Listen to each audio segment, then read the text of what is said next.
No, it's fine. Yeah. We're going to hear from Mr. Jacobs this afternoon. You could repeat Yeah. after me, please. I swear by Almighty God I swear by Almighty God that the evidence I that the evidence I shall give shall be the truth, shall be the truth, the whole truth, the whole truth, and nothing but the truth. and nothing but the truth. Thank you, please. Sit down.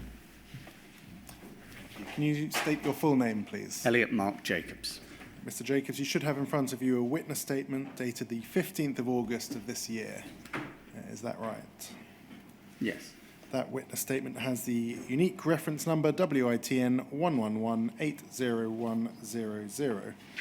Could I ask you to turn to the final substantive page? That's page 29. Yep. Can you confirm that that is your signature? I can. And can you confirm that that statement is true to the best of your knowledge and belief? It is. Thank you very much. That witness statement will be published on the inquiry's website shortly.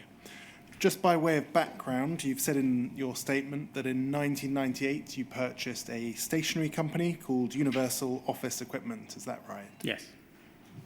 You established an online business-to-business stationery division. Is that correct? Yes.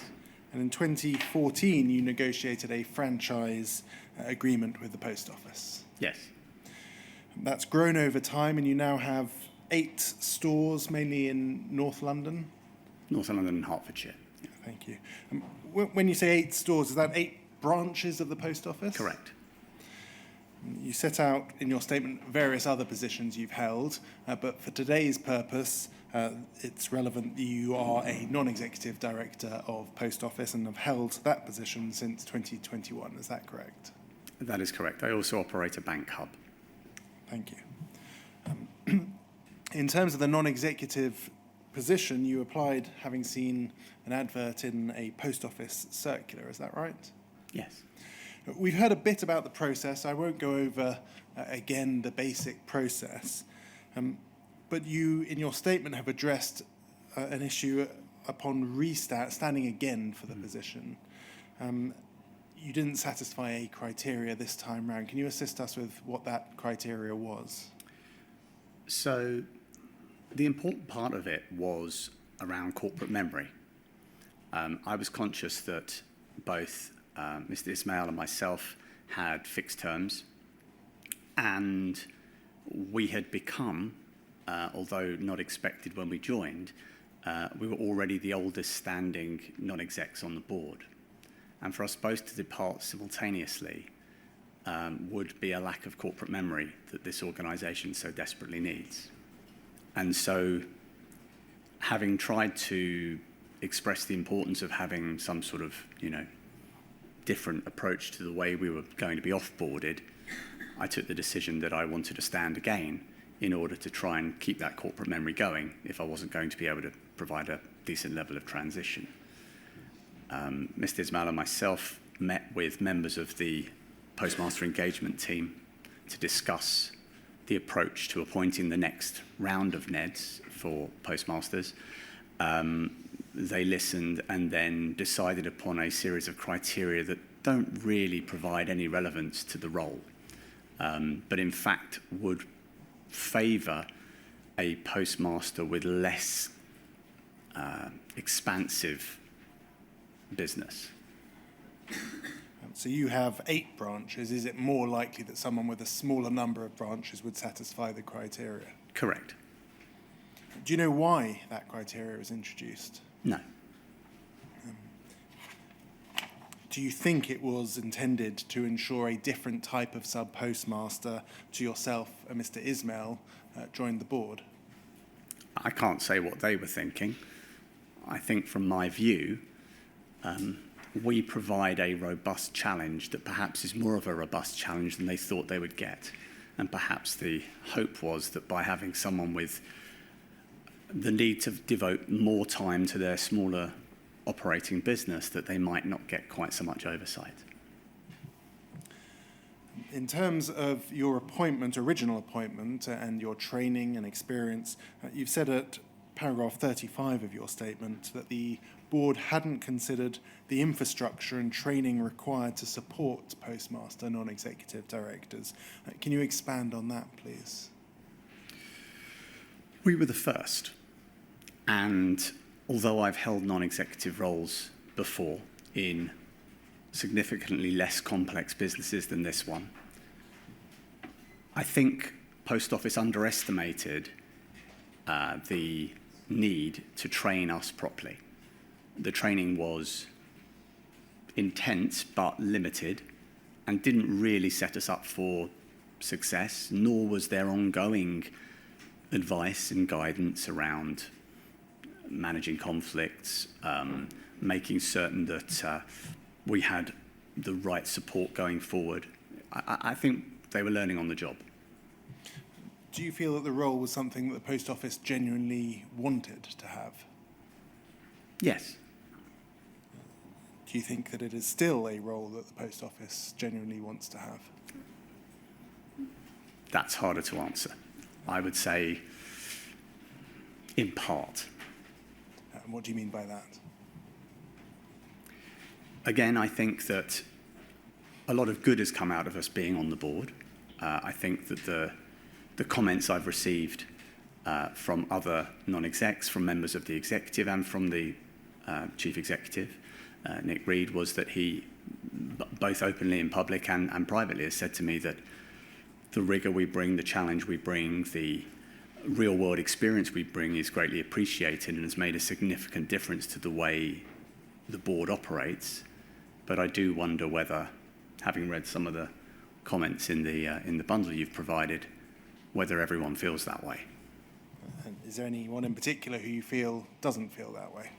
Well, I think the readout from the meeting with Minister Hollingrake sort of implies quite a bit.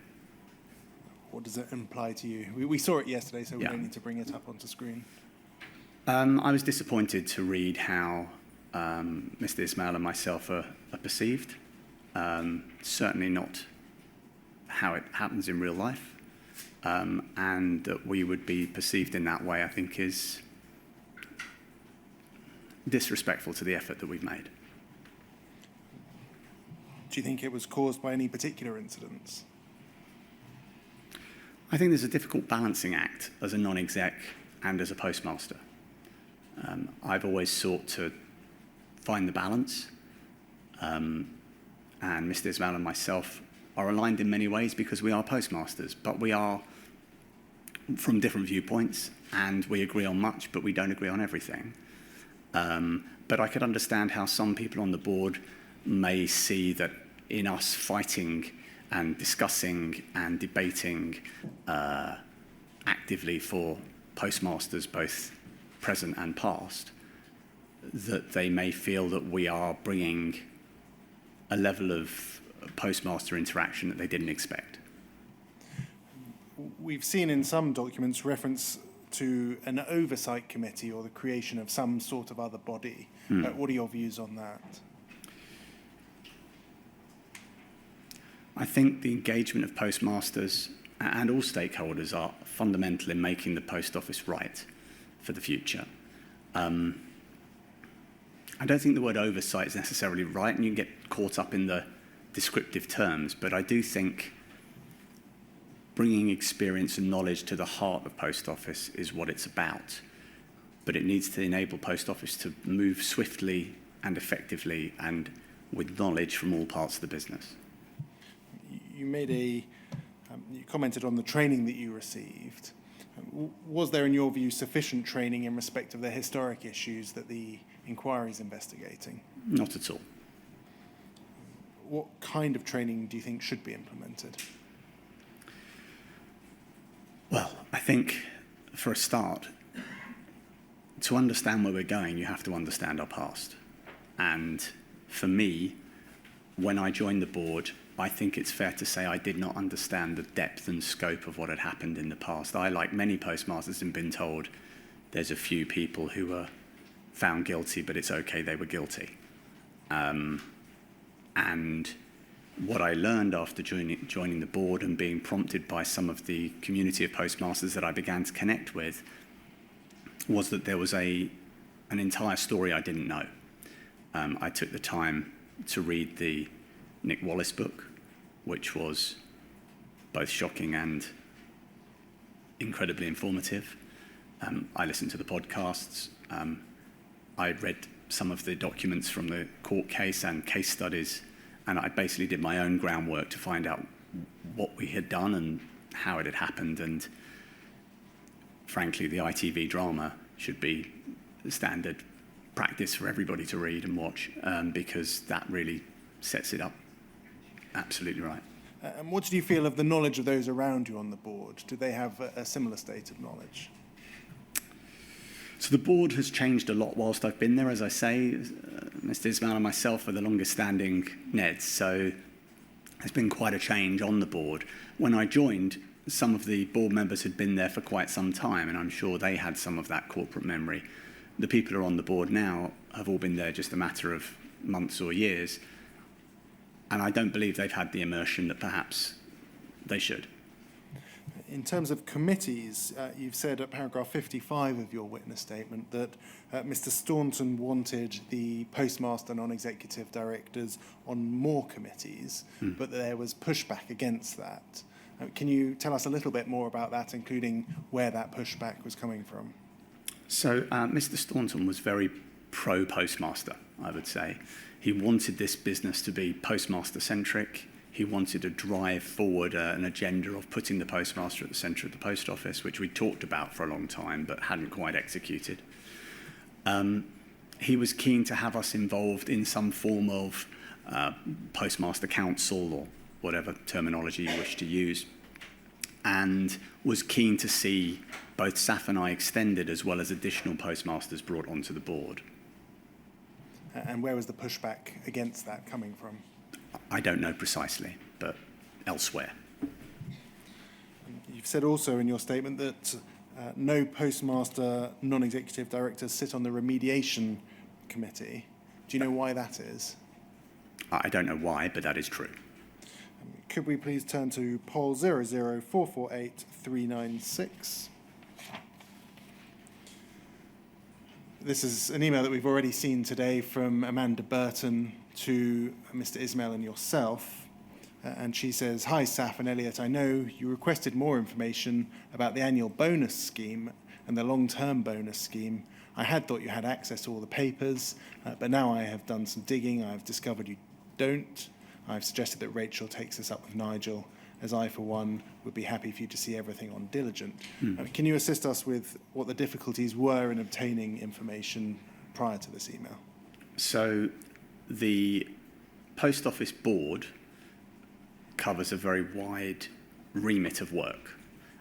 And within the work of the non-execs, we are also assigned to various other committees that then report up to the board, such as the Audit and Risk Committee, the Remuneration Committee, the Nominations Committee. There's lots of different committees. Each of these committees has a remit and a chair. And if you're not on that committee, you don't have access to the data, information, or notes that are made to that committee. You just get the readout from the chair at the board in a sort of a 2-minute update, for want of a better word. When this came about, and as a result of this communication, Nigel Railton, who is the current interim chair, took the decision, I think excellently, that two things would happen. First, that all committee documents would be open to all members of the board, and any board member could attend any committee as an observer at any time. I think that's an excellent improvement. We know that in 2021 and 2022 there was an inquiry metric in respect of the bonus scheme. Were you aware of that? Did you have any involvement in that? No, I don't sit on REMCO. No. And again, you say you're not aware of the reason why you don't sit on REMCO. Has anything been communicated to you as to whether it would be good or a bad idea for you to sit on that committee? Well, I assume it's potentially because, being postmasters, they felt there may be a conflict, but you would have to take that up with someone else. I would have accepted the offer to be on REMCO, or offered to me. You would have accepted the offer, but do you think it would be a good thing or a bad thing?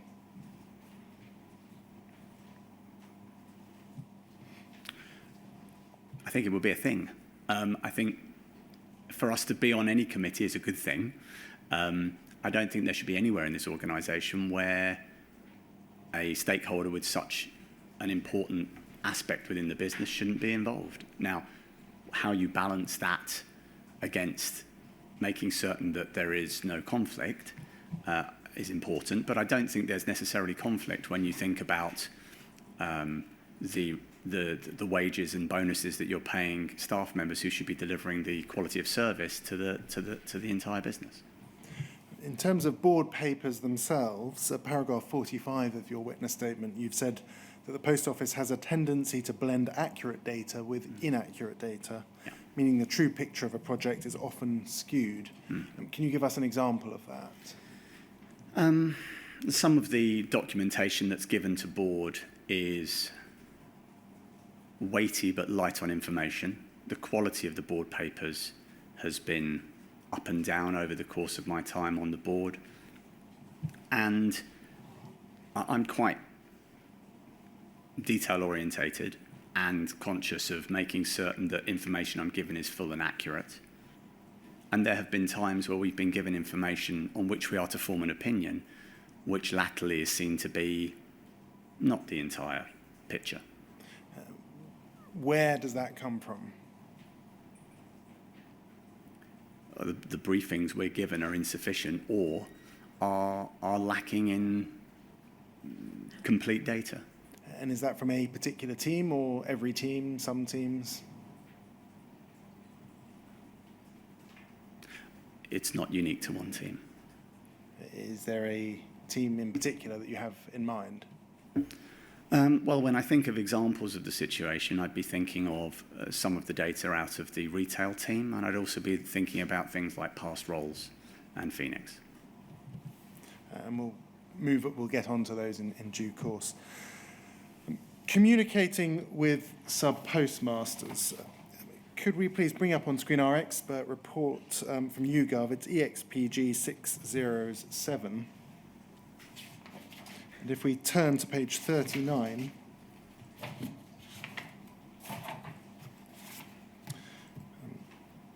we saw when we went through this report, if we scroll down slightly, that a large number of sub-postmasters are aware that there are non-executive director sub-postmasters, 72%. But then if we scroll down, we see there it says, despite high awareness of sub-postmasters being appointed to the board, a majority, 57%, disagreed that the sub-postmasters serving on the board share information with them, while only approximately 15% agreed. Can you assist us with what you see as the reason for that? Well, we were told specifically that we were not to communicate directly with postmasters through social media, or when we asked for the communications team to provide briefing notes that we could share or stuff that they felt was appropriate for us to put into the public domain, nothing was given. Who asked you? Sorry? You said you were asked. Who by? That would be the former head of communications, Richard Taylor. Do you know why you weren't allowed to share that information? Well, obviously we have a balancing act between the confidentiality of being a non-exec director, which I absolutely respect. We also have the need to provide our postmasters with confidence that we're there doing the job we were elected to do. And I think elected is an important part of this. We are the only members of the board elected by anyone. And we stand there not only as representatives of postmasters, but we stand there to do the job of a non-exec like all the others. But we also have this duality of making certain that we inform and make certain postmasters understand that we are driving the agenda forward and making certain that change happens. You said that the former head of communications was not in favour of you communicating with sub-postmasters. I wouldn't say he was. I wouldn't say. Sorry to cut across you. Absolutely. I wouldn't say he wasn't in favour. He just didn't do anything. Has that position changed? Well, we haven't been provided with any other type of briefing notes since, so I would say probably not. You've mentioned in your witness statement the voice of the postmaster, also the NFSP, Communications and Workers Union. Are you encouraged to speak with any of those three organisations? So more recently, the recently appointed interim head of communications has engaged all of those parties and and both Mr. Ismail and myself in discussions face-to-face in the same room around tone of voice and how to communicate with postmasters. So very, very recently, in the last few weeks, we have seen a shift, but that's since the new appointment of this interim person. You've mentioned in particular the voice of the postmaster, and you've said that they have more members than the NFSP. They do. What is the future plan for the relationship between the voice of the postmaster and the post office, as far as you're aware? So the NFSP has a contracted relationship with the post office, which you'll be aware of. The voice of the postmaster is a cooperative group of postmasters who've come together to create a voice for postmasters. I believe we should engage with all parties at all times and get the widest breadth of views that we can from our community. I don't believe there's a clear strategy for what that is right now. Do you have any views as to the effectiveness of any of those organisations vis-à-vis each other?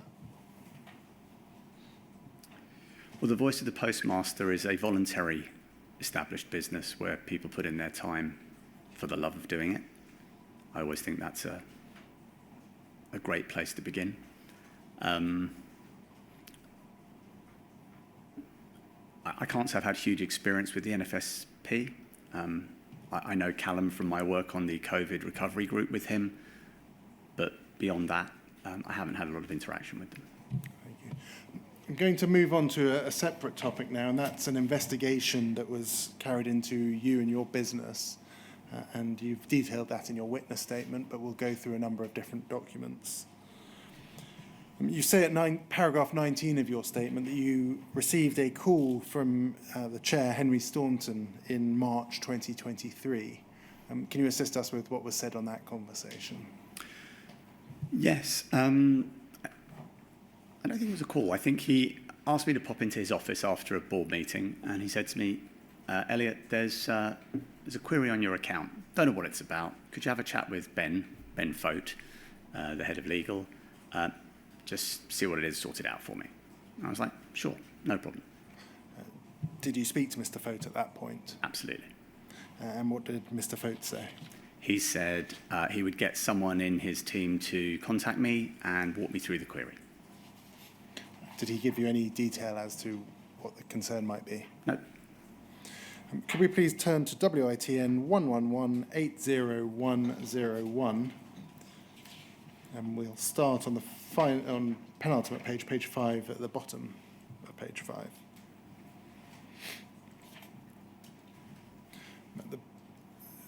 This is an email from to yourself from Andrew Morley, who is a senior investigations manager. And he says as follows, it's the 14th of March of last year. I'm employed by the Post Office as a senior investigations manager within Central Investigations Unit, and I have had reason to conduct an investigation into alleged discrepancies at post offices within the Universal Office Equipment Group. I would now like to arrange to interview you in connection with the alleged discrepancies, and to this end, please can you provide your availability? And he sets out the dates there. At this point, so the 14th of March, on receiving this email, had you received any other paperwork in relation to this investigation? Not to my knowledge. Were you aware at this stage whether it was a criminal investigation, a civil investigation, a professional misconduct investigation, or some other investigation? No. We're going to return to this email chain, but perhaps we can just bring onto screen the Project Birch report. That's poll 00423-697.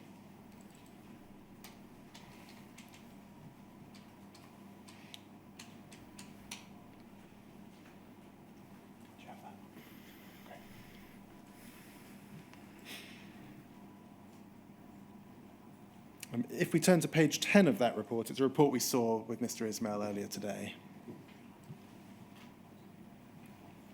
In the bottom left-hand side here of this document, do you recall this document ever being discussed at the board, this report? I do not recall it, no.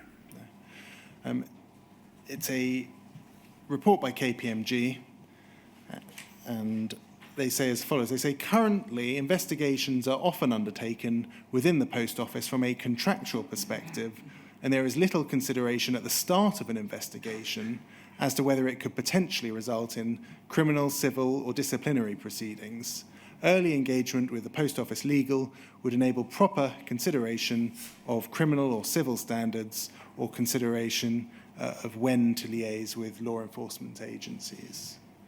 So that report was dated the 13th of August 2021, so a couple of years before your investigation. Do you think that by the time it came to your investigation, that lesson had been learnt? It wouldn't seem so on the basis of the emails sent. If we could return, please, to the emails.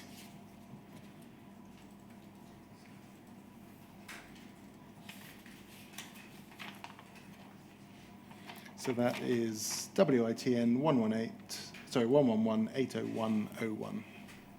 And if we could go back to page 5. In the middle of page 5, you respond to Mr. Morley and you say, thank you for your email. I assume this is related to the query raised by Ben Fote with me. As I explained to Ben, I would be happy to assist you in your inquiry, and you give your availability. If we scroll up, please. Mr. Morley responds, thank you for your prompt response, and I can confirm that the interview is in connection with the matter which Ben spoke to you about recently. In line with your availability, I've arranged an interview. He says the interview will be conducted by myself and John Bartlett, who is head of the Post Office Investigation Branch. Please find attached a letter from John explaining in some detail the format of the interview and the areas we wish to cover. We'll return again to this email chain, but let's have a look at that letter. It's WITN 111-801-02. It's dated the 15th of March. And this is the letter from Mr. Bartlett to yourself. He says, my name is John Bartlett. I'm the head of the Central Investigation Unit within legal compliance and governance at the Post Office. Were you aware of Mr. Bartlett before receiving this email, or this letter? I don't know. It says, Andrew has been investigating shortfalls at post office branches within the Universal Office Equipment Group and has invited you to a voluntary investigative meeting on the 5th of April 2023 at the post office's offices. Did you understand this to be a meeting or something more formal? Well, I've run my business for 26 years, and over 26 years, you get queries between a supplier and a customer, which is the relationship that one would assume I have with Post Office in many respects. And when that sort of thing happens, normally, I don't know, an accounts department might contact you, they might send you some documents to review, you'd go back to them and query some things, and you'd find a resolution. Maybe you'd have a meeting to discuss it in a professional and normal business manner. This did not feel like that. Subjects to be discussed. The first is shortfalls, and he sets out there some shortfalls that he says have been identified. He says at the bottom there, he says, we would like to discuss with you this mounting shortfall, understand what you think caused them, and identify any reasons for not continuing to engage with the past team. Who were the past team? I don't remember what the acronym stands for. We have a lot of them in the Post Office, but they're basically the accounting support team of some sort. I don't remember. Had you been told by the past team that they were passing on the matter to the investigations team to carry out an investigation? No. I hadn't had any communication with them in some time. It turned out through the investigation that they'd been writing to an address that isn't my head office, and they never phoned me or emailed me. I also was at the Post Office headquarters regularly for board meetings. I have a personal assistant at the Post Office headquarters because of my non-exec role, and I'd been in meetings with Ben Fote repeatedly. No one ever came to me and said, Elliot, there's a query, could you have a chat with them? Second issue is a potential conflict of interest. Briefly, what's the allegation there? I later found out it related to the signature of a declaration to do with any connected activity between myself and Post Office Limited. Something that potentially Post Office would have been aware of when you became a non-executive director? As a postmaster non-executive director, I thought it was inherent in the name, but yeah. Over the page, please. A further issue with directors' declarations. Can you summarise very briefly what that issue was? This is the point made, I believe, that there was a form to do with director remuneration. Obviously, my company provides the services. I do not personally provide the services of my post offices, and therefore, when I completed the form, I signed it as having no other direct income. I latterly found out that the correct approach to that would have been to declare the companies for which I'm a director and have revenue, but I was given no guidance by the company secretary on this. I was given a form and told, and it was part completed, and I was told to sign it, and I did it in the best faith, but in hindsight, I did it wrongly. If we scroll down, we can see there's a section on conduct of the meeting. So they're providing you with certain documents, and we'll get on to the discussion between you and the investigators in respect of those documents. I wish to reiterate that your attendance at this investigative meeting is entirely voluntary. Again, is it a meeting or is it an interview? I've never been in a meeting that looked like this one. If you choose to attend, you may, of course, leave at any time you wish, or you may choose not to answer some or all questions. This is not an under caution interview. It is an opportunity for both you and the investigators to discuss the three areas identified above in order to increase our understanding of what has happened. In attendance at the meeting will be myself and Andrew. If you wish, you may be accompanied by a friend or a National Federation of Sub-Postmaster representative or a colleague or a legal representative. However, your companion will not be able to answer questions on your behalf. Do you have a view on that position? Yes. And what is that view? Again, taking my experience as a long-standing professional in the business world, I can't imagine any other situation where a chief executive of one company would visit an organisation it works with, bring representatives to the room and not be allowed to let them speak on their behalf. I think that's highly wrong. Are you aware of the reason behind it? No. Then continues, we would like your permission to audio record the meeting. This is to ensure that we can give our full attention to the discussion rather than taking lengthy notes. An audio recording also provides the best record of a meeting which avoids mistakes or misunderstandings. We'll ensure you have a copy of the recording as soon as practicable after the meeting. If we please can go back to the email correspondence, that's WITN 111-80101. And can we please turn to the bottom of page 3?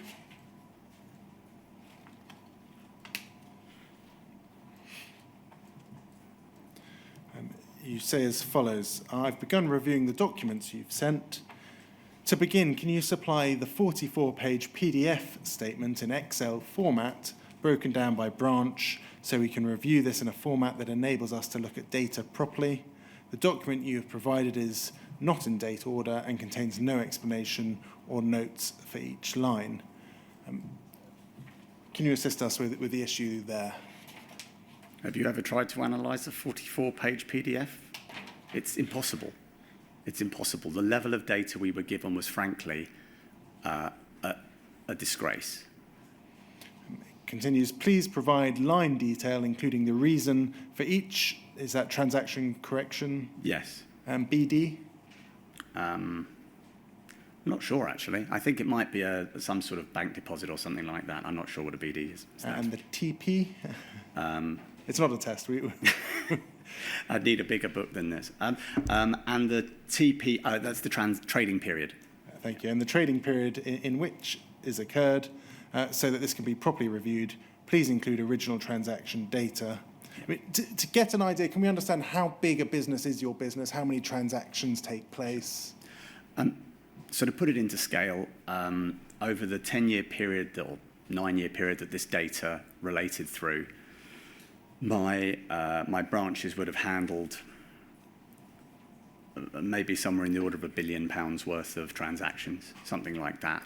I have somewhere in the order of 35 terminals, 40 terminals maybe, plus self-serve kiosks, a huge amount of data, none of which can be interrogated either locally or remotely by me, except to print out a till receipt from the terminal it's on, which would be like getting a till receipt for your shopping and then trying to wade through it. One afternoon's of receipts for that alone could perhaps run to a length of printout that could be 25 metres long.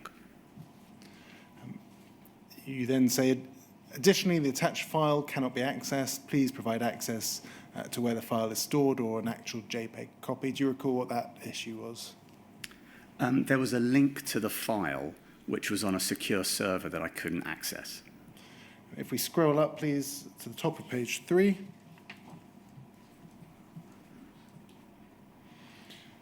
The response, account statements and letters were sent to, and it gave an address.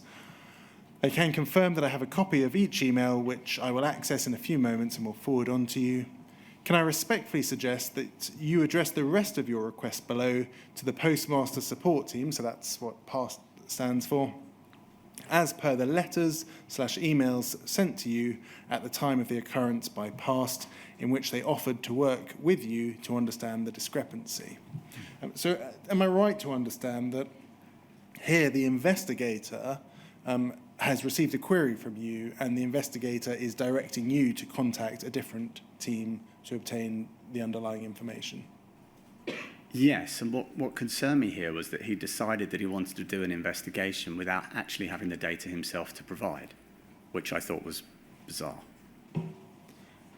Could we scroll up, please? And I think you've expressed that to him. You say, as you must have fully reviewed and collated this data in order to form your review so far, I would assume this must be something you have to hand. It will surely be quicker for us both, for you to provide me with your working documents and not delay my investigation than me start from scratch with another department. If we scroll up, please, to page 1, the response from Mr. Morley. He says, I've now had an opportunity to speak to the PAST.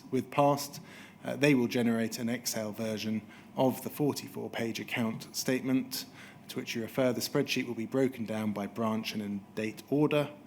They'll provide commentary for transaction corrections. However, due to the number of outstanding transaction corrections since 2019, this is no small ask and will take some time to collate. I'll be in touch again once I've received the document from the team.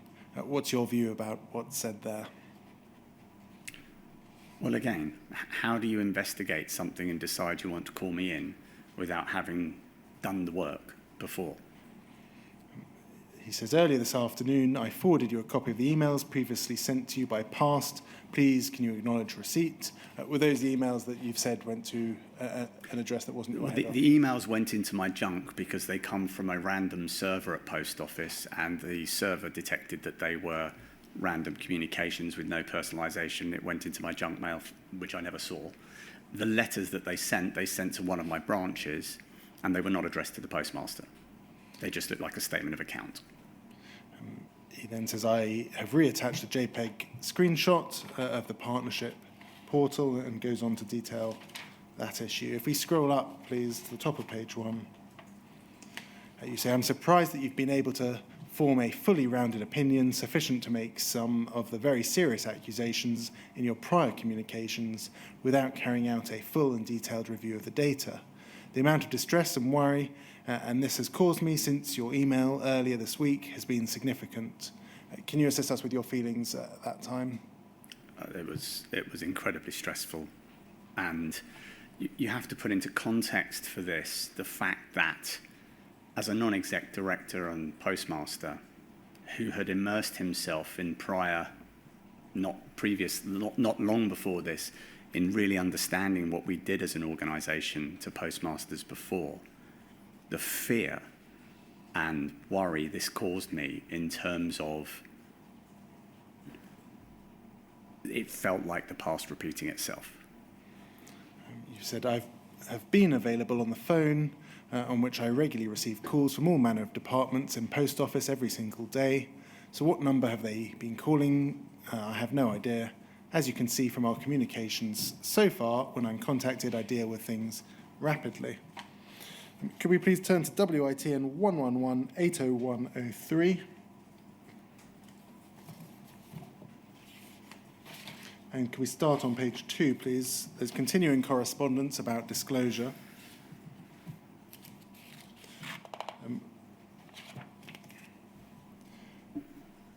You email Mr. Morley and you say, I await your proper and fully disclosures and will then take the matter under advisement. This is the 20th of March. In addition, you've provided a highlight section of board minutes. Can you please specify the accusation being made for the avoidance of doubt and the evidence on which you are relying in this regard? So we saw the original accusation in that letter for Mr. Bartlett. You've been provided with a highlighted section of board minutes. Did you understand the allegation that was being made against you? Not fully. It wasn't clear. They'd highlighted a section of board minutes, if I remember rightly, that referred to conflicts, and it basically said no conflicts. What I later found out, obviously, is that my job title wasn't sufficient for people to know that I was a postmaster. Was the expectation that every time you went to a board meeting, you would declare that you were a sub-postmaster? It is exactly what I do now. Yes. And as you say, is that not in your job description, job title? It is indeed my job title, yes. If we go to the first page, there is a response from Mr. Morley. And the response is as follows.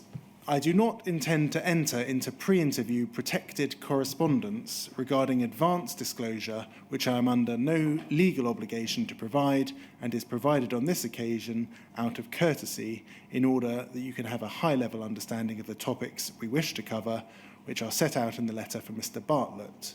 Further detail regarding the post office's concerns will be provided during the interview. What do you understand by pre-interview protected correspondence? I had no idea. There's now a reference to it being an interview rather than a meeting. Was that distinction clear to you at that point? It felt like that was what it was going to be from the start. Again, this is not the way businesses behave typically, in my experience. He said, I'm seeking in advance of the interview your agreement to the recording of the interview, which of course will provide the most accurate record, enables a more natural conversation, and is less time-consuming than the alternative, and therefore has to be in the best interest of all concerned. If you agree to the recording, then you will be provided with a copy of the recording post-interview. If you're not in agreement to the recording of the interview, then we will have to revert to contemporaneous notes, which are very time-consuming and with the best will in the world provide a less accurate record. You should be advised that if you elect to go down the contemporaneous notes route, then we will have to extend the length of the interview considerably, and based upon my experience of such interviews, I think it would be wise to allow 6 hours for the interview. What did you understand by that paragraph? I thought it was a shocking way to write to anyone. There were a few things there. Firstly, I sit in board meetings pretty much every month, and we have notes taken by the COSEC. The meeting doesn't go any slower, and they are not recorded in any other way than by someone typing as we go. But the inference here was, do it our way or it'll be 3 times harder. Thank you, that can come down. On the 5th of April of 2023, you attended the interview. Can you describe for us that experience? Well, leading up to the interview, it was incredibly stressful. And I have to put into context here, I am fortunate. I run a reasonable sized business. I have an amazing support team. I have people who are capable of interrogating data to a standard that I personally can't do. I have a very good team around me. And even they had to work incredibly hard to understand the information we were given. Going into a meeting which was clearly set up, whatever they say about it being optional or advisory or whatever, it certainly didn't feel like that. And from the tone and the stance of those communications, it definitely felt as though if I didn't turn up, things would be worse. I went in there as armed as best I could with the information I had gathered. I was concerned for my reputation. I was concerned for my business. I know what we'd done in the past, and this felt like that. And so I was incredibly nervous going into the room. I chose to take my brother with me as someone who could bear witness but not speak. And I'm glad I did that because that really helped. Paragraph 24 of your statement, you said that the interview was similar in style to a formal police interview. Yeah. In what way? Well, again, if I compare it to a normal business meeting, you'd have a conversation, you'd discuss some documents, you'd find where the issue was, you'd take some actions to go forward with, and you'd follow up. This was not that. This was an interview that was being recorded with the dictating machine in the middle of the table. Evidence was presented, and it was called evidence, and it was numbered, much the same as your documents here, in a way that felt very much like a police interview. It was being conducted by ex-police officers. And whilst the tonality may have had a layer of warmth and friendliness, it certainly felt very different from any other business meeting I'd ever attended. In that email from Mr. Morley, he says, further detail regarding the post office's concerns will be provided during the interview. Were there documents that were presented to you during interview that you hadn't seen before? Or Absolutely. All of them. The next day, the auditors attended, I think you said your post office. Was that every branch, some branches, the headquarters? Well, they call them assurance visits now. They're the same people. And where do they go? Wherever they like. In terms of your own post offices, where do they go? And they go into the post office. They shut my post office branches to do the audit. Every branch? All of them. I think you've said that there was an issue regarding stamps that arose during that audit. Mr. Ismail referred to this earlier. Prior to this audit, in one of my branches, I'd been contacted by a department at the post office who had instructed my team leader. In each branch, I have someone who runs the branch on a day-to-day basis. They'd instructed them to do a series of entries onto Horizon to make adjustments to our stock. These adjustments were unsupported by any data. And when I challenged back and said, could you provide the evidence to support these changes you want to make on my account, because if I make these changes, I will have a loss in branch, that never got followed up. When they came to do the assurance visit, as it's now called, I was instructed, though I hadn't been told prior, that the lead person had been instructed at the end of the audit to make adjustments onto Horizon by logging on with their own login and making adjustments to my stock position, which would cause a far significant change in my balance and therefore a loss in my branch. I said to them, that doesn't seem like the right thing to do. And I was basically told they were doing it anyway. So to get the sequence correct, you had an interview with investigators. The next day, the assurance visit takes place. They're presumably checking your accounts for matters relating to the interview. But at the same time, is this a separate issue that they are making adjustments to your account in relation to stamps? No, I think there's three things here.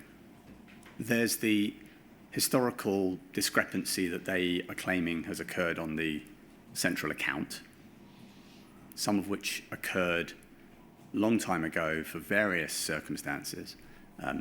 No doubt we'll get to that shortly. A second part, which was to do an assurance visit which I assumed was because they wanted to make certain what I'd said I had in the branch matched what I had in the branch, which it pretty much did.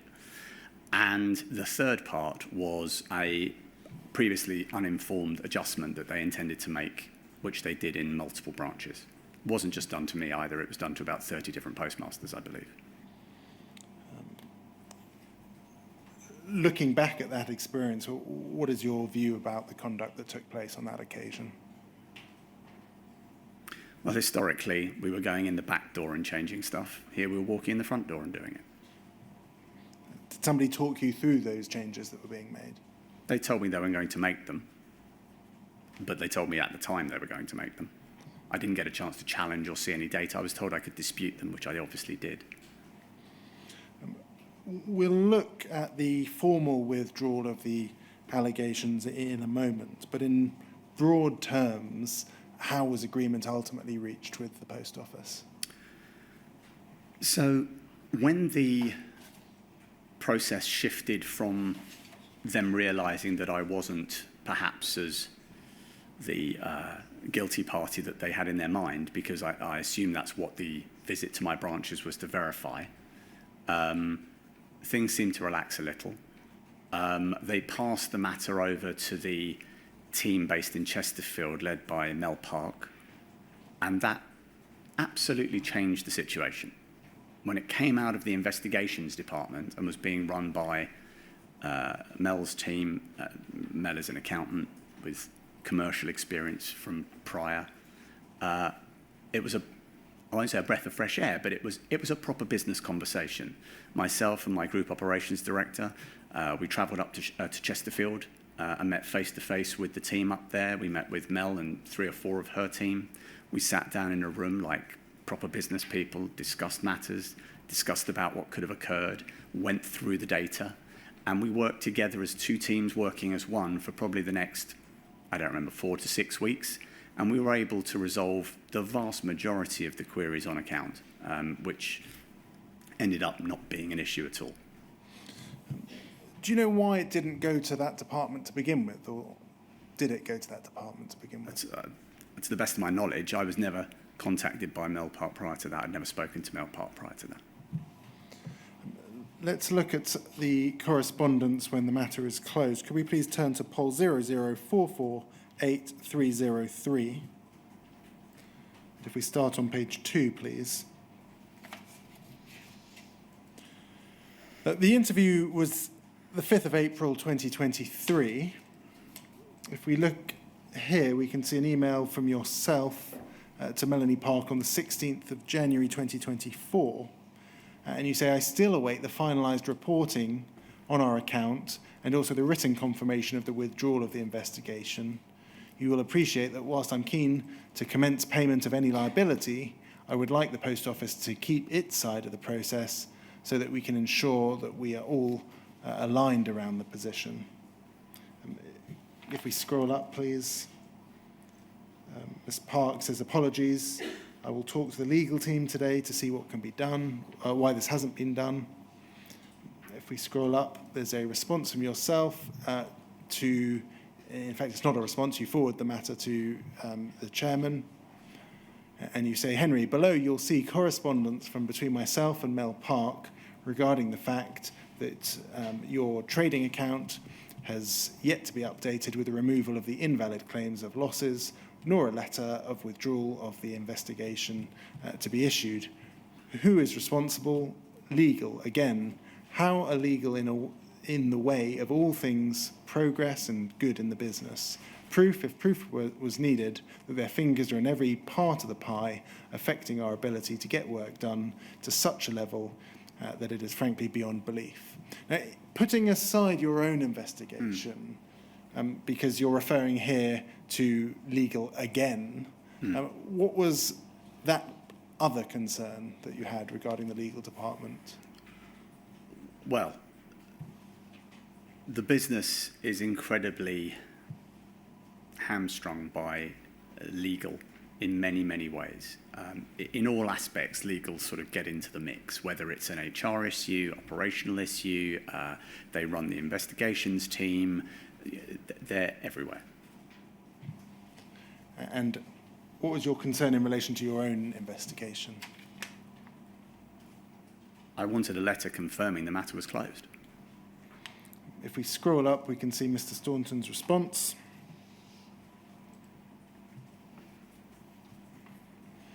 He says, "Dear both, this is completely unsatisfactory. I was under the impression after talking to one of the non-executive directors handling this, Lorna, ? That the report was wrapped up many weeks ago.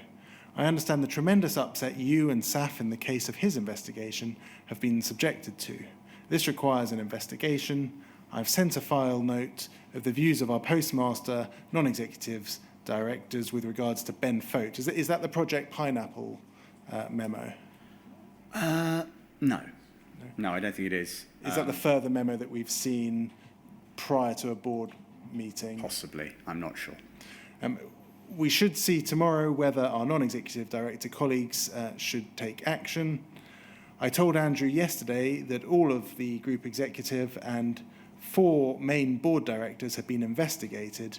He was incredulous. What do you understand by that sentence? Well, as I say, the investigations team and legal are everywhere, and I've never sat on a board where more than half the board have been investigated for something. It's continuous, and it's very hard to get anything done without being investigated or having legal stop you doing it. Do you think that in some way there is some hypersensitivity or over-adjustment because of what happened in the past at the post office? And that might explain why the legal department are so involved in matters within the company? Possibly. Can you think of another explanation? We just have a lot of lawyers. In terms of numbers, personalities, individuals, what's the concern? All of that. I mean, we have a lot of lawyers doing a lot of things, but legal are responsible for more than just drafting contracts and compliance. They seem to be, investigation sits within legal. I would have thought investigations would sit better in HR. The parameters within which legal operate seems to be unclear. And sometimes I'm not sure who's running the business, whether it's legal or the business. Let's turn to the letter that withdraws the accusations. Could we please turn to WITN 111-80104? It's the 8th of February of this year. As you're aware, the Assurance and Complex Investigations team at the Post Office conducted a fact-finding investigation with your assistance. Did you understand it to be a fact-finding investigation? No. I'm writing to you to inform you that this matter is closed from the perspective of A and CI.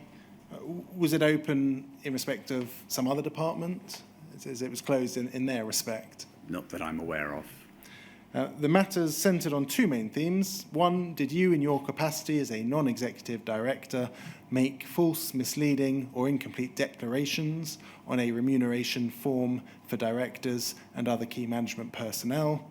Did you, through your ownership of UOE, fail to address or service shortfall debt owed to the Post Office accrued by your company? In respect to the first matter, our findings are that the training and advice you were provided in relation to the completion of this declaration was such that it was unreasonable for you to know whether your financial position with the Post Office should or should not have been declared. So it seems an acceptance there that it would have been unreasonable for you to have been aware. Correct. Therefore, A and CI has recommended that this matter should not be taken further. We have also recommended to the Corporate Secretariat that the instructions, training and advice to future potential directors is improved in respect of this declaration. This has been logged with Group Assurance for them to monitor the changes in approach. And that has been carried out. Thank you. In respect to the second matter, I understand that you have for some time now been liaising directly with Central Operations Director Melanie Park to address the shortfalls at your branches and to reach a mutually agreed outcome. Now that this arrangement has been agreed, A and CI can close the fact-finding investigation.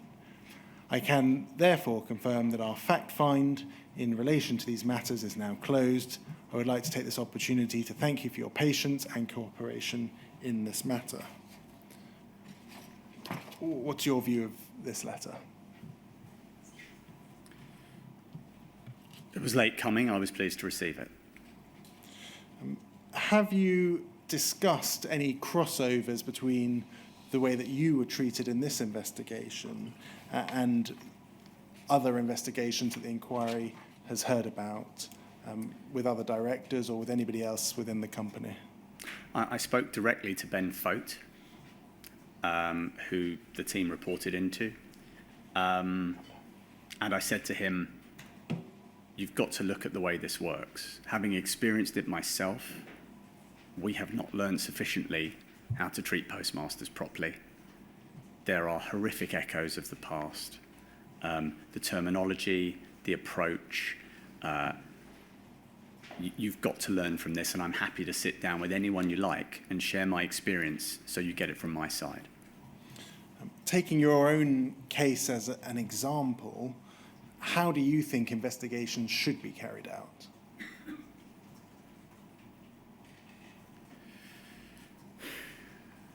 I think you start with the premise that there's a query.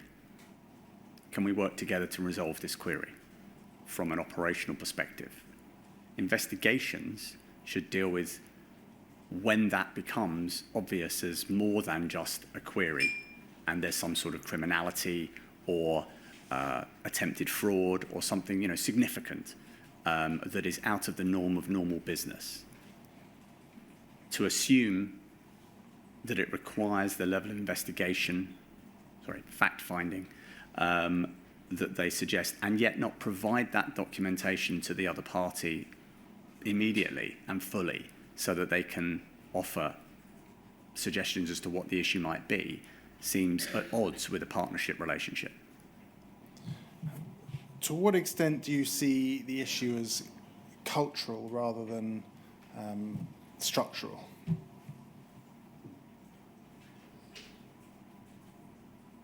Yes, I think it's a bit of both. And how would you change it?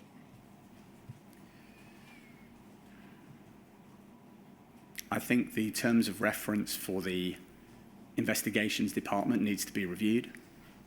The approach and style, the use of what are clearly confrontational styles of messaging need to be adapted. And there should be more parity between the two relationships. It's a big challenge in the post office that there is this imbalance of power. And you can call them optional meetings or whatever you want to call them. They are clearly not optional if you're a postmaster. We saw the Project Birch report and those recommendations. Are you aware at all of those recommendations having been taken forward? There was a document presented to board for noting, which you brought up on screen earlier today with Mr. Ismail, which was the attempt by Post Office, I think, to adopt some of those. The execution is a little lacking. Are you aware of any in-depth discussions of the way forward? Not sufficiently. No one asked for me to share my experience with them within the investigations team. Has there been any discussion about looking at the Horizon system as part of the work carried out by the investigators? We saw the document with Mr. Ismail before that referred to, for example, investigating those who worked for sub-postmasters. But that document didn't seem to address the issue of actually digging down to any root causes of any problems. Is that something that you've discussed in any depth at board level? I don't understand the question, sorry. Part of this inquiry has been looking into a lack of investigation into the root causes of a problem that might be traced to the Horizon system itself. Yeah. And in fact, there has been evidence where there have been cases where the Post Office has said there has been a loss but in fact the loss itself has not been investigated as to whether the post office has in fact received a loss. Has there been discussion at board level about that aspect of the investigation process? At board level, the majority of discussions around discrepancies, as to how they're referred to, relates to the line item in the P&L on a monthly basis. The way of handling those discrepancies has come up a few times in different guises, but currently there is no clear strategy on the way forward for that. I'm going to take you to one more document before we take our mid-afternoon break, and that's another document that we've seen today. It's FUJ 002432203.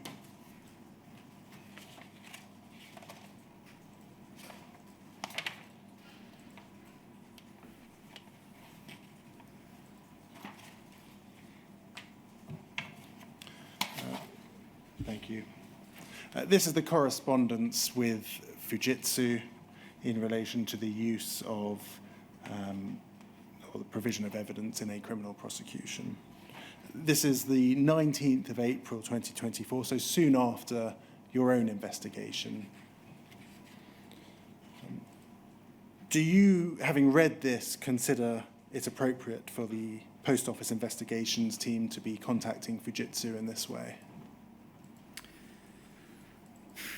So,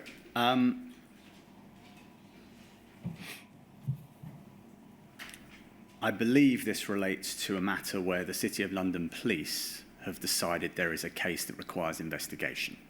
I think that's wholly different from a situation where the Post Office is checking its own homework. The level of rigour that I believe and trust the City of London Police to work to is a standard I think we would all agree should be of the very highest. And I trust that if the City of London Police require information, that there is good cause for it. In those circumstances, I think it's only right that our investigations team should work to provide the information for our law enforcement people to do their job. And the question here really is, I think, can we rely upon Horizon as a point of reference in those situations? Clearly, Fujitsu do not wish to be associated in that regard, and it's clear from their letters. But I think also those letters, you have to look into context of the time. And that was the moment at which Fujitsu were either on the brink or were just about to apologise for their part in this. But also it's the conversation between two CEOs trying to protect their side of their businesses. So I think that for me, sitting on the board as a non-exec, the important thing that I wanted from our investigation team before they passed anything over to City of London Police or any other police force was that if we believe there is a criminal act that has happened and we're being asked to provide evidence, that evidence should come to board first, be approved as appropriate, and then be released. Because it doesn't happen that often that it presents a problem for the board to look at it a few times a year and then make judgment that the data is sufficient and right, that we can pass it forward. And that dispute that we saw in the correspondence between Mr. Patterson and Nick Reed, was that something that was raised with you or in discussions with members of the board at all?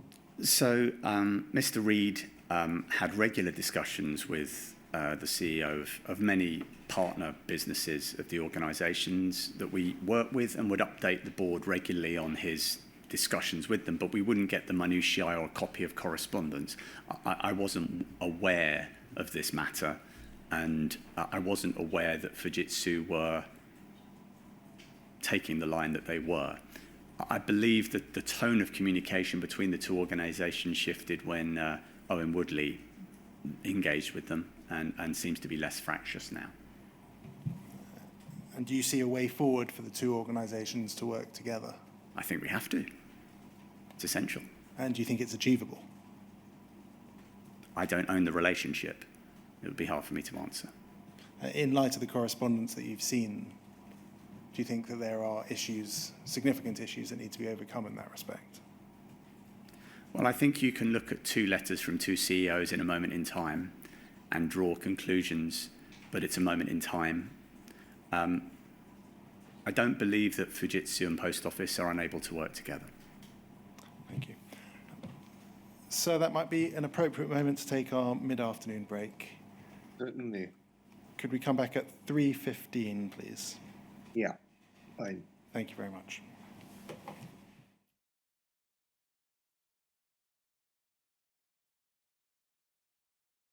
Horizon system itself. If we could bring onto screen your witness statement, WITN 111-80100, and it's paragraph 17, page 5. You set out there a number of issues that you have with Horizon. Is it right to say that you started using Horizon when your franchise first began in 2014? Yes. Let's go through briefly those issues that you've raised. The first is that it's not a visual and user-friendly system. You say the system is primarily text-based and there are few command prompts. Second, it's difficult for postmasters to analyze data and correct potential inaccuracies in the system. It takes significant effort and often a manual review of transactions to investigate a potential error. Does that tie into one of the issues you raised with your investigation and the access to information? Yes, there's two parts there. Firstly, the investigation being as discussed, but also out the back of that, the lessons learned from my side was we now have our own manual checks that's done in every branch, on every till, every day, off of Horizon to verify our balances. And I think you've said in your witness statement that you do that because of concerns that you have with the Post Office's tolerance for error. Is that right? The tolerance is 0. And what's your concern in that respect? There's no system that can be wrong 0% of the time. Looking at C, postmasters that run multiple branches cannot obtain a global view of data and are required to be physically present at the relevant post office to interrogate data. So you run a number of different branches, but there's no way of drawing all of your data together. No, there's no central access that's available in real time. You can get delayed information weeks or days later, potentially, depending on the time of the month, using a system called Branch Hub. But this has limited data. You can't drill individual transactions. The only way to get individual data or analysis on an error is to drive to the branch, walk in the front door, print it out, and then by hand wade through a printed report. There's no Excel export or anything like that. And then D, the Horizon IT system is effective as a functioning till, but it is not sufficiently sophisticated to manage and analyze a modern business as a professional postmaster. Is that along the same lines as you've just been describing? Indeed, the rest of my business is all operated on a software platform that I can drill and analyze everything, and this is nothing like that. Could we go to our expert report? That's EXPG 607 at page 19.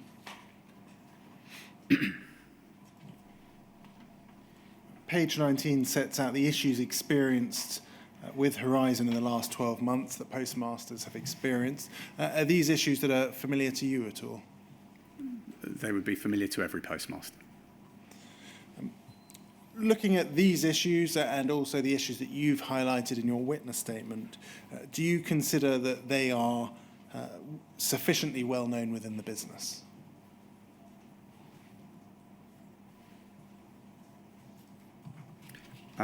Explain the question, sorry. You're aware of them because you are a sub-postmaster and you operate branches.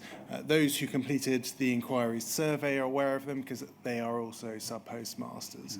Do you think that that information and those messages reaches the upper levels of the company? No. And what's the issue there? They never touched Horizon. And does one have to personally use Horizon to understand those issues, or is there a way of communicating that to the board or to executives that you don't see happening? I think it's hard to realise how archaic the system is unless you have the privilege of using it. And I think what Mr. Ismail and myself bring to the board is that level of real-world experience where we can share the realities of operating within the confines of this system and other processes that we have in the organisation, this just being part of that. But I think that more could be done to immerse senior leaders within the business and board members in understanding how hard it is to run a branch. In terms of the Horizon replacement, the NBIT system, when do you realistically think that that will be implemented?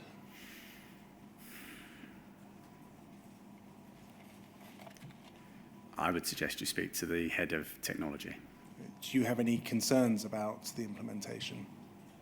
It's late, very late.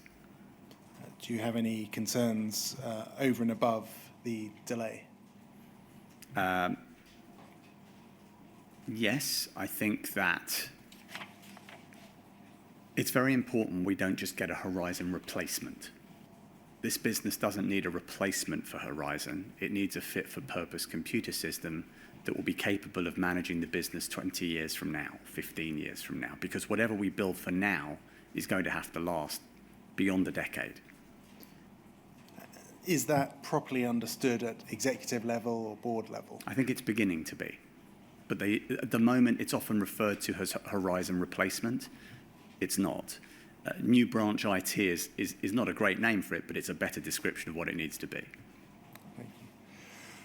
I'm going to move on now to Project Phoenix and past roles. I've dealt with that in great detail with Mr. Ismail, so we'll skip through a number of documents relatively quickly. But please do, if you want to take time over any of the documents, please do say. If we start, please, with poll 00448-615. This is a group executive report on the past roles review, dated the 17th of January 2024. Could we please turn to page 6? In your witness statement, I think you've said that you were originally lined up for a role in this work. Sorry, it's over the page 6. Can you assist us with that? We have here, for example, Mark Eldridge listed as the postmaster non-executive director. Well, in the original draft that I was sent, I was assigned as the postmaster NED to that committee. And what happened to that?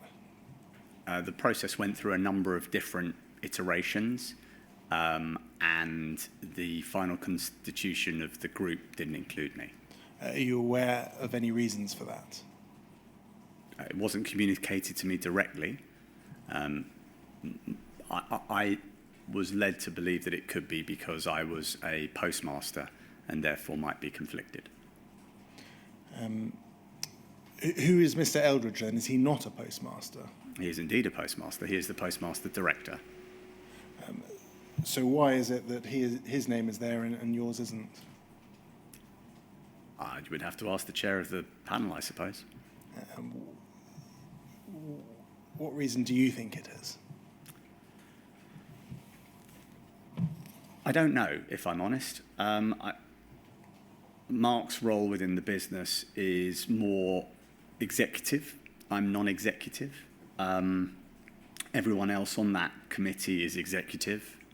Perhaps it was felt that it was an executive committee rather than a non-executive committee. Do you think that the concerns that you've raised in respect of that project has played a role in any way? I don't believe we'd have moved forward in the way we are now moving forward if myself and Mr. Ismail had not been very forceful and repeated in our requests to get this sorted. Could we please turn to poll 00448-309?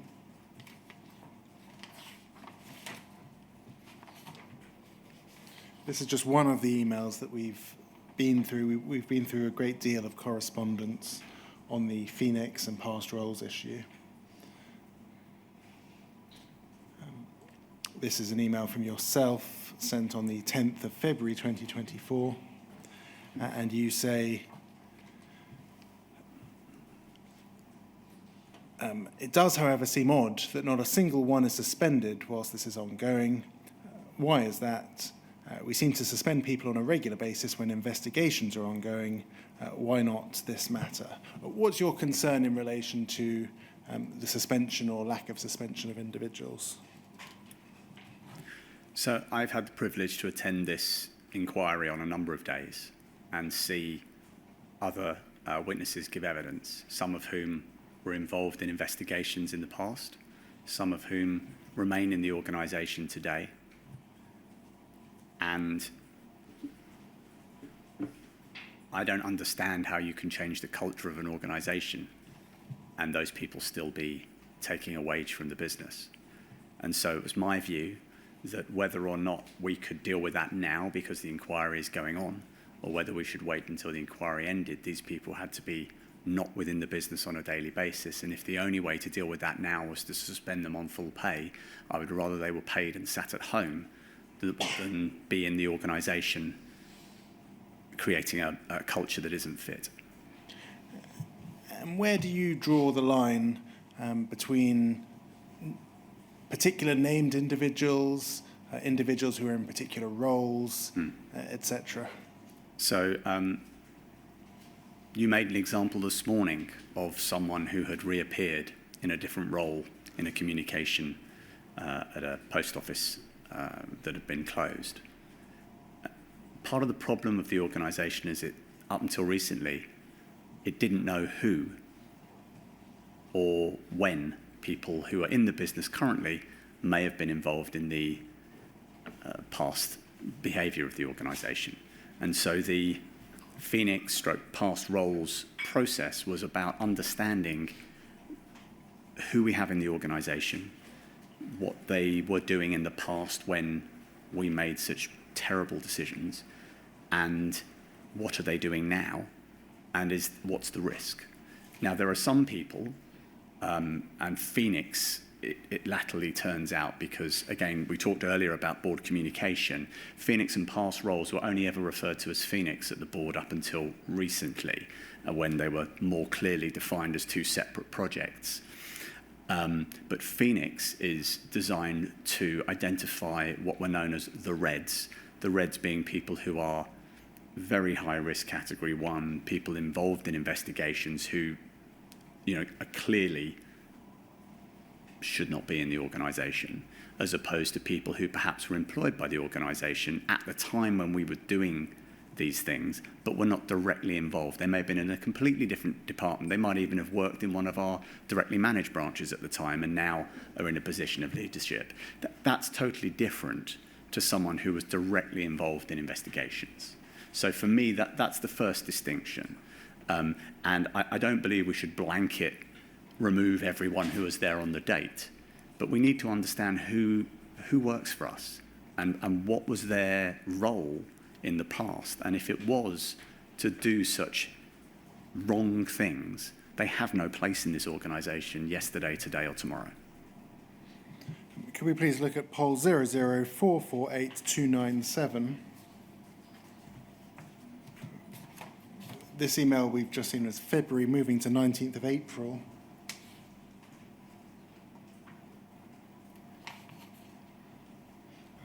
We saw this document either yesterday or today. Over the past couple of days, a number of postmasters have been in contact with SAF and I in regard to recent statements at the inquiry by current employees who are still in the business and were involved in the Horizon scandal. We are regularly told that review is underway. It must be done carefully to ensure accuracy in decision-making, which I fully understand, but to date we have not received any information on a single employee who has been suspended or dismissed as a result of this ongoing review, which started nearly 2 years ago, but still remains incomplete.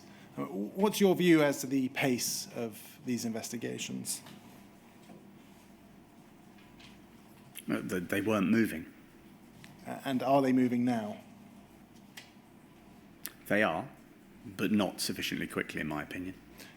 And who do you consider to be responsible for that lack of pace?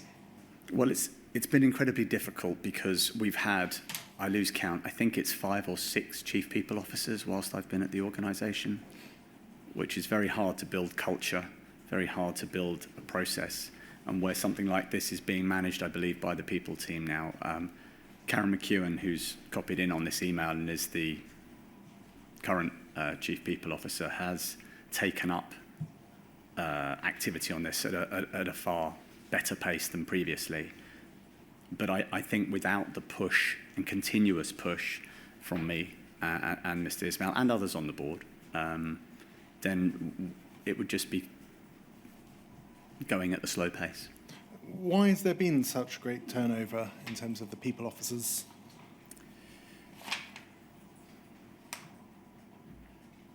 Well, there was one of them went on maternity leave. One was an interim cover for maternity leave. That person then did a short-term interim role and left. We had another one that joined, and she had her contract terminated for performance, I believe. And we've had gaps between them as well. And now Karen has been with us, I'm not sure how long, maybe nearly a year perhaps. Do these signify any wider problems within the business in terms of retention, in terms of consistency and handover? Well, in an organisation of any size, the people team is fundamental in building, not only assisting in the CEO to deliver the culture change that you want to deliver, but also in helping to build out the skill and capability in the second-tier leadership so that you have continuity and capability as you continue to grow and evolve your business. Not having a chief people officer or a people team that was under a steady leadership obviously has affected our ability to make change, I think. We saw yesterday a couple of documents that seemed to put a lot of emphasis on the duties owed to employees, and that was given perhaps as a reason for not suspending people. Are you aware of the emphasis being placed on care to employees over and above wider issues? I'm aware of the suggestion. It doesn't stack for me. Suspending someone and sacking someone are very different. And you're not making a judgment on their guilt by suspending them whilst you investigate. And is it your current view that there should be a move towards suspension? Well, I'd like to see us a move towards removing anyone who's classified as Phoenix. Moving on to Project Pineapple, and again, we've seen these emails quite a lot, so we'll move through them quite rapidly. Can we first turn to poll 00448-302, and it's page 4.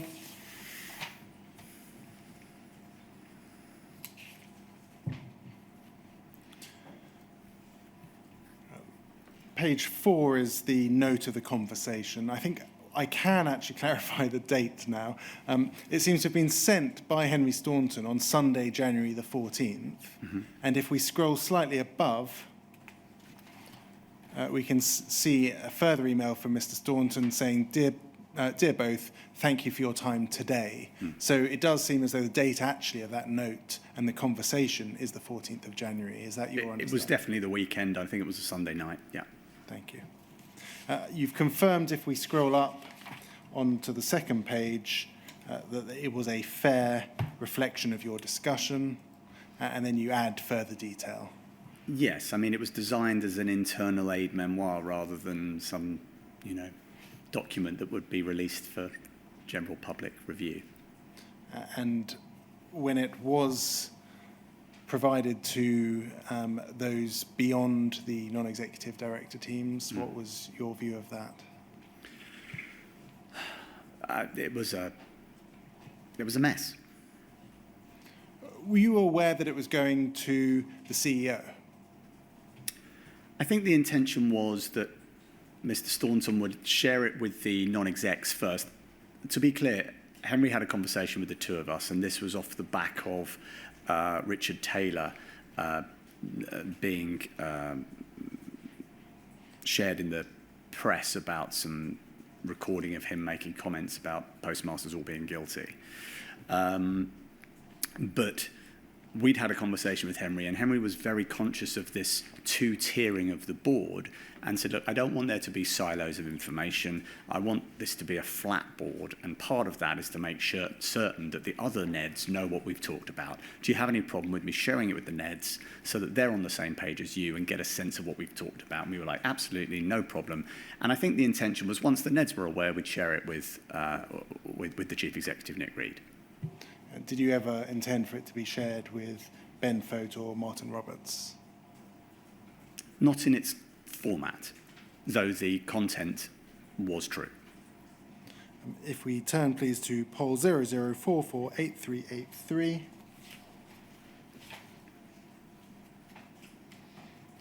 If we start on the third page, we see the email there from Mr. Staunton, confirming that it had been sent on. There's reference there, I think, to an apology. Was there an apology to you from Mr. Reed? So I spoke with Mr. Reed after the incident occurred, and Henry had said to me, give Nick a call. Let's sort this out. You know, he's very apologetic for what's happened. So I gave Mr. Reed a call. He didn't apologise in so many words, no. If we turn to the first page, please. We see there you say, you strongly echo SAF's view on this. The release of the confidential briefing notes to the very people we've highlighted in the document is a horrendous breach of trust. You then go on to say, your description of these three men, that's John Bartlett, Ben Fote, and Martin Roberts, as untouchable in our call earlier today was worrying enough. Just pausing there, what did you understand the term untouchable to be a reference to? So we had a non-executive director only meeting, and Nick Reed was in the meeting for the first part of it, during which we were talking about many things, and Mr. Reed made reference to the investigations team and the others who were around that, so Fote and Roberts, being untouchable because he couldn't deal with anything with them. He was under investigation at the time, so was Henry, and at this point I don't think I'd received my release, so I was under investigation as well. And I think there were others on the board under investigation as well. Jane Davis was under investigation. The list was quite lengthy. Could the board properly function during that period? It could carry out its board functions in terms of its day-to-day board roles, but when it came to dealing with specifics around any investigation or seeming to get in the way of any investigation, clearly everyone was conflicted, so it became difficult. Therefore, they were untouchable. Could we please turn to poll 00448301?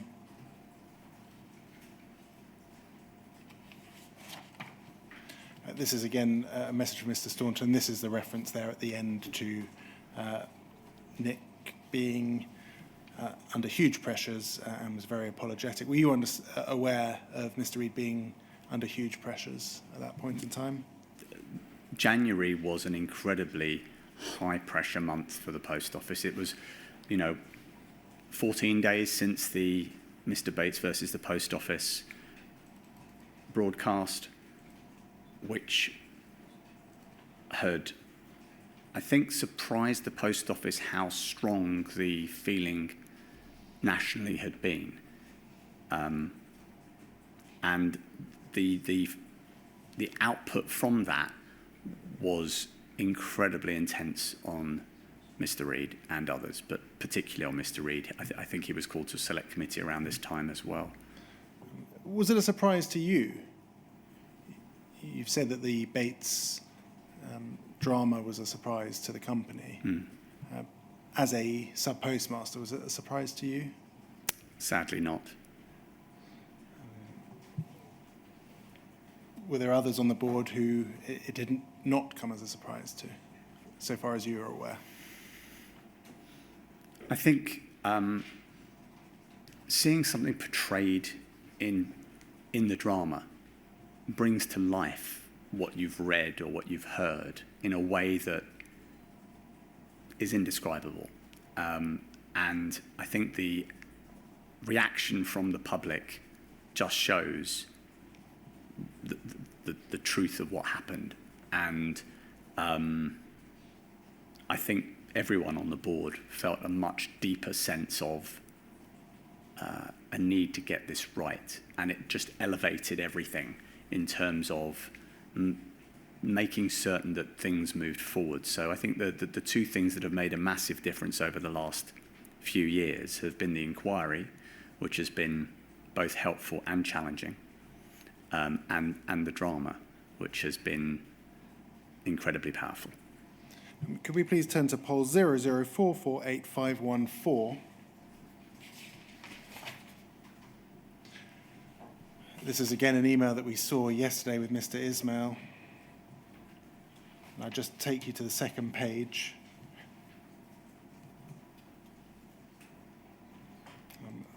Over the page, please. It's the email from Mr. Roberts, where he says that he would now ask that you please put in writing the apology and retract all the allegations and statements presented in the email that he was copied in on. Why, in your view, have things broken down so badly that there is this bickering at the highest levels of the post office? When I met with Mr. Roberts, which was a few days prior, I think it was the day before this email, actually. It was the 30th of January. We'd had a very positive and collaborative conversation. Saf and I met with him together, face to face. We shook hands at the end. It was a good meeting, and I think we all left thinking that we had settled the boat. And I was surprised to receive this email, but I understood where it came from. Mr. Roberts had been very stressed and concerned by the comments we'd raised. He shared that with us in the meeting. And I think reputationally he felt he'd been damaged. And this was him requesting that restoration of reputation. And I think you say on the first page that essentially while you would have put it differently, the substance of your complaint remained the same. Is that right? Yes. The file note that Henry wrote was a rapid-fire internal document. Were it to have been shared as a performance review, I would have drafted it differently. Could we please turn to poll 004485384?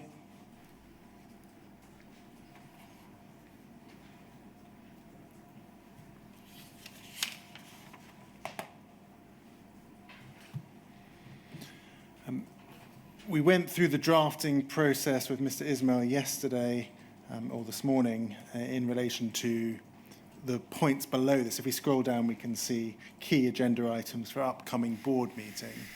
We understand, I think, that Mr. Staunton was dismissed shortly after this. Yes. If we scroll up to the top, we can see Mr. Staunton had said, Elliot, I think you were going to raise a number of these issues with Nick. His responses would help Saf finalise his note. How would you like me to take this forward?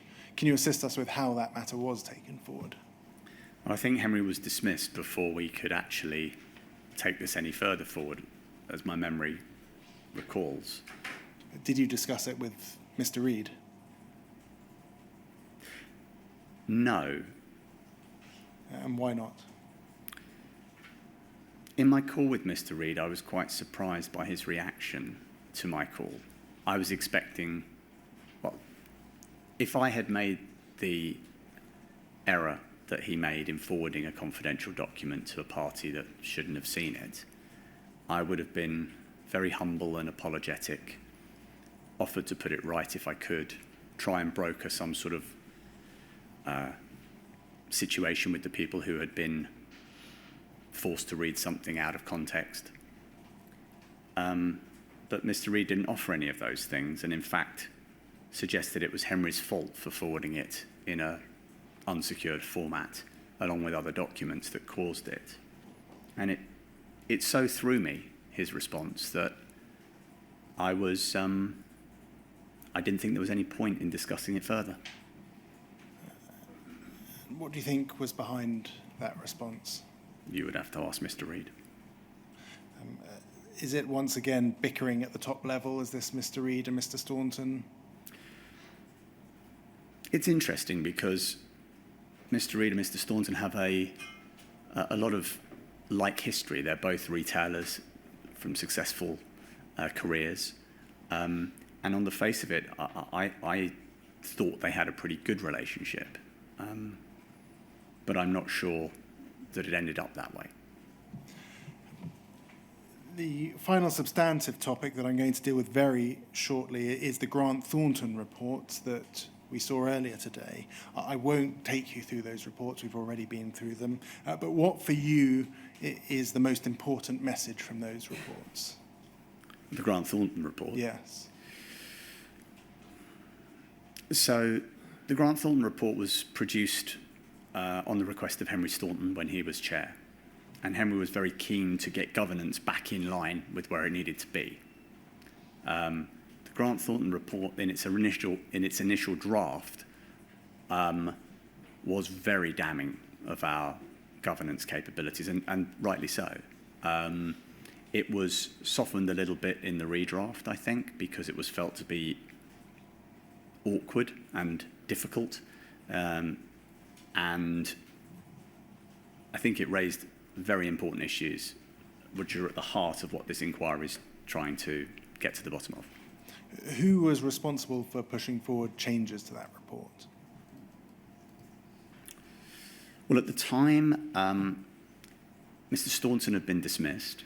We had an interim chair, and it fell to the interim chair, Ben Tidswell, to lead the activity on that. I'm not sure of all of the elements, but my understanding was that Ben Tiswell, and I would expect probably the CEO and Lorna Grattan were involved in those discussions. I was less involved in that. Thank you.